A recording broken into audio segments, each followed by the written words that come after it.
Check the mic and make sure it sound right, boys.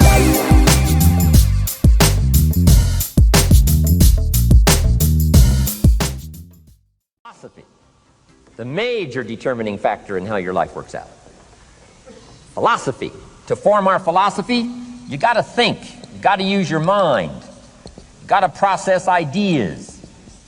And this whole process over a lifetime, starting way back here when we were children, schools that we've attended, our parents, our experiences, all this stuff that we've processed by the thinking process helps to develop our philosophy. And in my opinion, each person's personal philosophy is the major factor in how your life works out.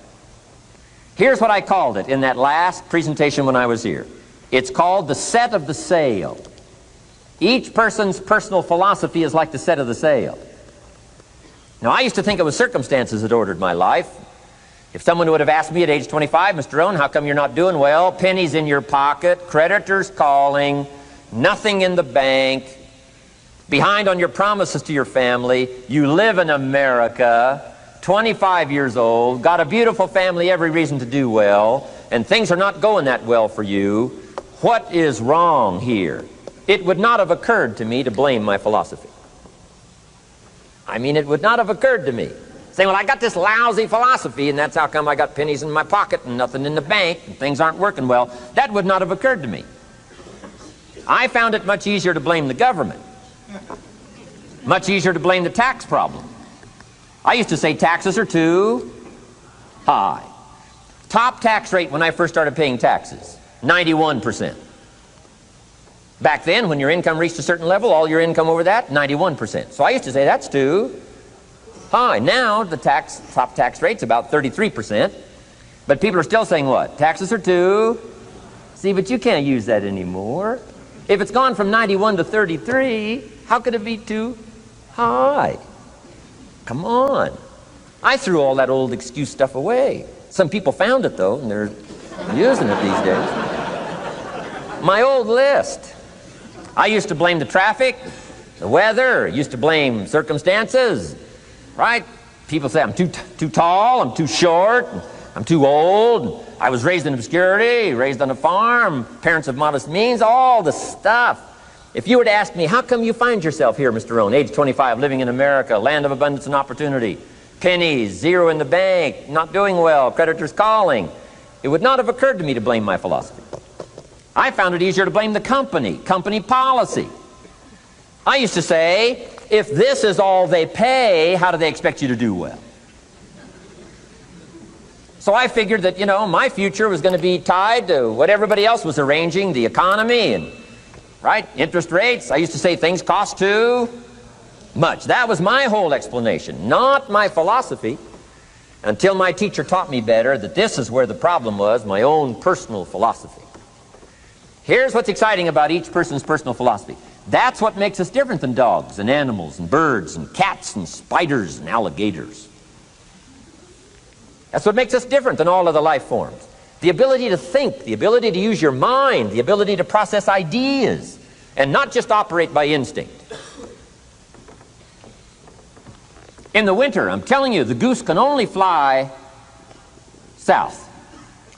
What if south doesn't look too good? Tough luck. It can only fly south. But see, human beings are not like a goose, can only fly south. I mean, you can turn around, go north, you can go east, you can go west, you can order the entire process of your own life. And we do that by the way we think. We do that by exercising our mind. We do that by processing ideas and come up with a better philosophy, a better strategy for our life, goals for the future, okay? Plans to achieve those goals. All this comes from developing our philosophy. Philosophy helps us to process what's available. Well, when we get here, we got seed, and we got soil, and we got some rain, and we've got some what? Sunshine, and we've got some seasons, and what? The miracle of life. Now, the key is, what do you do with all this stuff? How do you turn all this stuff that's available here into equity and promise and lifestyle and dreams and future possibilities all of this that's possible now with human beings, how do you take all this stuff and turn it into this equities and values? Well, it starts with philosophy.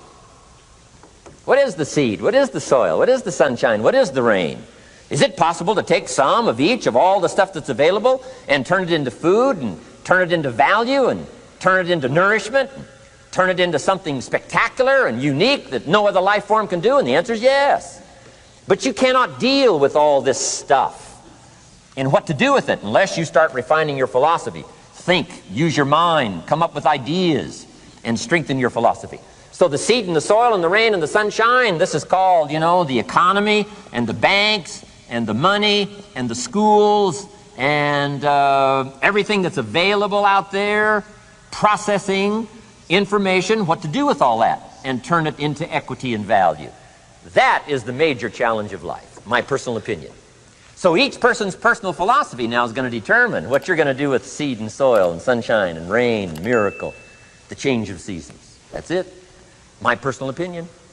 Each person's personal philosophy is like the set of the sail. That's what this seminar is for today. Help you to trim a better sail. You don't need a better economy. You don't need better seed and soil. In fact, when it comes to seed and soil and rain and sunshine and seasons and the miracle of life, that's all you got. Now, what if you blame this stuff? Then you're blaming all you got.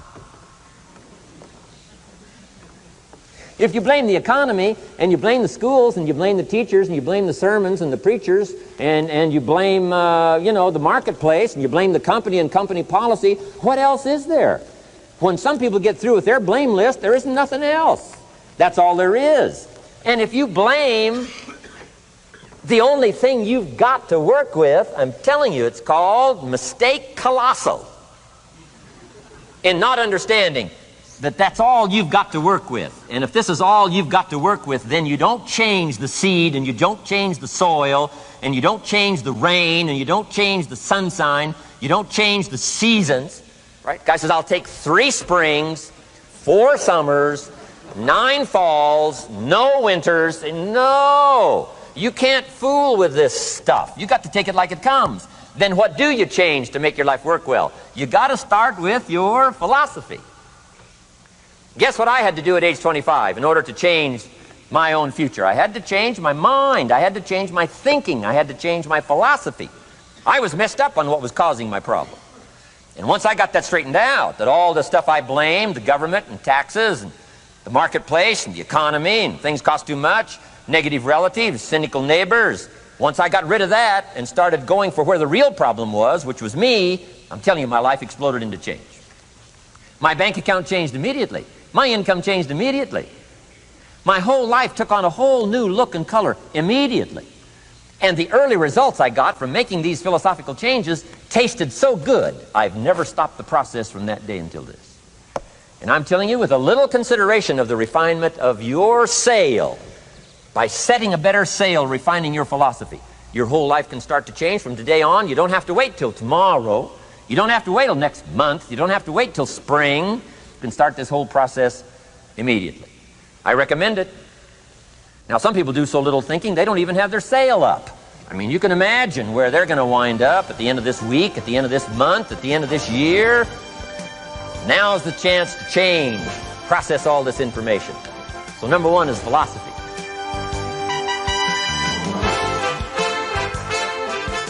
Here's the definition of success and failure. Just make this note. Here's failure. A few errors in judgment, repeated every day. Now, you can automatically assume, Mr. Rohn, I say, I can understand that. A few errors in judgment repeated every day. For 6 years?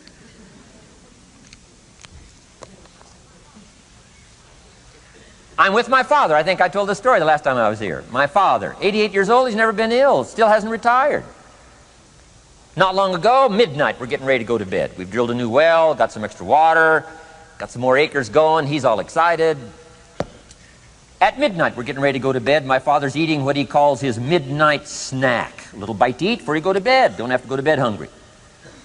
And I'm watching him eat this midnight snack. Guess what he had? An apple, a few graham crackers, and a glass of grapefruit juice. I said, no wonder my father's so healthy. My mom taught us all those good health practices. Taught me when I'm growing up, right? I'm an only child. I've never been ill. Passed the big 5-0 some time ago. My 2 daughters, 32, 33, never been ill. My grandkids, never been ill. I'm telling you, the legacy lingers on. As I watched my father have this midnight snack, suddenly it occurred to me. I know that's part of it. An apple, what? A day. That's gotten to Dallas-Fort Worth, right? An apple. An apple a day keeps the doctor away. Good question for this intelligent audience. What if that's true? You say, well, Mr. Rohn, if that's true, that would be easy to do. Then what's the problem? It's easy not to do. It's easy not to adopt it as your own personal philosophy. Or the guy messed up the saying. Guy says a Hershey bar a day. Say, no. No. You've been watching too much television. It is not Hershey bar. You got to be smarter in philosophy than to fall for the Hershey bar a day when it's an apple a day. You got to be smarter than that. And if you make that kind of an error in judgment every day for 6 years, I'm telling you, it'll accumulate into disaster. Sometimes the first year you say, well, you know, I'm so healthy now, what difference is it going to make? You got to be smarter than that. Just because disaster doesn't fall on us at the end of the first day doesn't mean disaster isn't coming. You got to be so smart that you look down the road and say, will the errors in my present judgment of philosophy, what's that going to cost me in 1 year, 6 years, 1 month, 6 months? I'm telling you, the money cost and the health cost and the success cost is too gigantic if you'll look down the road a little ways and say, are there errors in my current judgment like an apple versus a Hershey bar? Is that just a good illustration of some of the rest of my errors in judgment? If it is, that's where I found myself at age 25. I started working when I was 19. I met my teacher who helped turn my life around when I was 25. That's 6 years. At the end of the first 6 years of my economic life, I've got pennies in my pocket. I've got nothing in the bank. The creditors are calling saying, hey, you told us the check was in the mail. I'm embarrassed. I'm behind on my promises. I live in America. I'm 25-year-old American male. I got a nice family, every reason to do well. And I'm messed up. Now, what's messed up? I used to think it was the community that was messed up, and the country was messed up, and the government was messed up. If those Democrats ever get in the White House, that'll really mess things up. If the Republicans stay in power, that'll really mess things up. The economy was messed up. Interest rates are messed up. I thought all this stuff was messed up. Then I found out that's not what was messed up. I was criticizing the only thing I had to work with. What was really messed up was my own personal philosophy. My own errors in judgment in my own personal philosophy brought me in 6 years to pennies in my pocket, nothing in the bank, and trying to explain why I wasn't doing well, living in America, 25-year-old American male, got a family, every reason to do well. Now, once I understood this, here's the formula for failure: errors in judgment, being lax about developing your own personal philosophy. I'm telling you, it's called accumulated disaster. It doesn't matter whether it's your health or your bank account. Guy's got an empty bank account, probably has high cholesterol. Why? Over the last 6 years, he never paid attention to either one. And it doesn't matter whether it's a dollar, or whether it's your money, or whether it's your cholesterol count. All you got to do is commit the errors, and just because disaster doesn't fall on you at the end of the first day that you don't eat an apple. You say, well, I didn't eat an apple today, and tonight I'm not ill. Well, you got to be brighter than that. Someday you got to leave first grade. The reason we make those first grade desks so small so they won't fit at age 25. I mean, right? You don't belong here anymore. Come on. Now let me give you the secret to success. The formula for failure: a few errors in judgment repeated every day for 1 month starts the weakness, starts the disaster process. You can imagine what happens in 6 years. Now here's the formula for success: a few simple disciplines practiced every day. And you've started a whole new process called a whole new life, a few simple disciplines practiced every day. And if you decide today to go for the apple instead of the Hershey bar, I'm telling you, you have begun the process of turning your life around. And if you keep up that process, not only with your health habits, but with your money habits and with your communication habits, with your sales habits and management habits and every other habit that you've got, if you'll start that process, eliminate the errors and replace it with disciplines practiced, I'm telling you, you can start this process of life change immediately. After today, you don't ever have to be the same again. Only by choice. You don't have to walk out of here the same as you walked in today. Only by choice. You can start a whole new process. And you say, well, Mr. Rohn, is it that simple? Yes, it's that simple. Where else would you start but with an apple? You don't have to start with something staggering. What if you should be walking around the block for your good health and you don't? What'll that do in 6 years? I'm telling you, the word is disaster. You could and you should and you don't. Here's an even stronger word. You won't. I mean, don't might mean you're careless. Won't probably means you're stubborn. And either one's called disaster. Could, should, don't. I'm telling you, that's why at the end of 6 years, I found myself with pennies in my pocket, nothing in the bank, creditors calling. Could, should, won't. Could, should, don't is called disaster. Now, how do you change all that? The next 6 years, I got rich. The next 6 years, I became a millionaire. By the time I'm 31, I'm a millionaire. How about that? You say, well, Mr. Rohn, what happened? Well, strangely enough, during that second 6 years of my economic life, the government was about the same. I'm telling you, taxes were about the same. My negative relatives were the same. I'm telling you, the economy was about the same, and prices were about the same, and everything else was about the same. Circumstances were about the same. Then how come I got rich? How come I totally changed my life? I was not the same.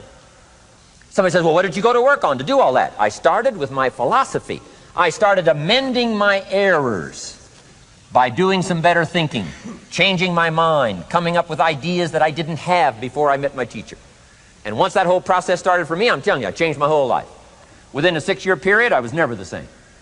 And I've kept up that process all these years. One of the reasons why I'm here is to continue my craft. I don't want the day to come someday somebody says, you should have heard Jim Rohn 10 years ago when he was really terrific. Guess what I want people to say? I heard him 10 years ago, but you should hear him now. I'm telling you, the man works on his craft. I'm telling you, the man's done some extra reading. I'm telling you, the man doesn't miss a trick. I'm telling you, he's worked hard on himself. That's why he's able to deliver like he does. The same thing can happen for you as a teenager. It can happen to you as a mother, as a father, as a business person, as a salesperson, running a business. Doesn't matter. Management, wherever you find yourself. This is the process called personal change. And what I say to start with is, start with your own philosophy. Your philosophy is going to determine whether or not you go for the disciplines or continue the errors that's called potential disaster. And everybody has it within their power. Well, it was so happy for me to find out at age 25, Mr. Shove said, Mr. Rohn, you don't have to change countries. But you do have to change philosophy. And if you'll change philosophy, not country, you can turn around your income, you can turn around your bank account, you can turn around your skills, you can become capable, powerful, sophisticated, healthy, influential, all the other equities that you could possibly want out of your life, using the only stuff there is and not trying to change any of this stuff. Appreciate all of this stuff with all of its ups and downs, with all of its mystery of why it works and sometimes it doesn't work. Don't challenge this. You don't have to ask for another planet. You don't have to ask for another country. Just ask for another book. Ask for another seminar. Ask for another idea. And you can start this whole process of personal life change. Now, I could spend the whole day on philosophy, because that's where it is. If I could get you intrigued with that enough to study it, enough to ponder it, to where you would pick up the commitment like I did and say, hey, as simple as an apple a day, as simple as a walk around the block, why not start right there? If you don't start there, where else are you going to start? Might as well start where it's easy, and then go to the more complicated discipline. Key. Philosophy.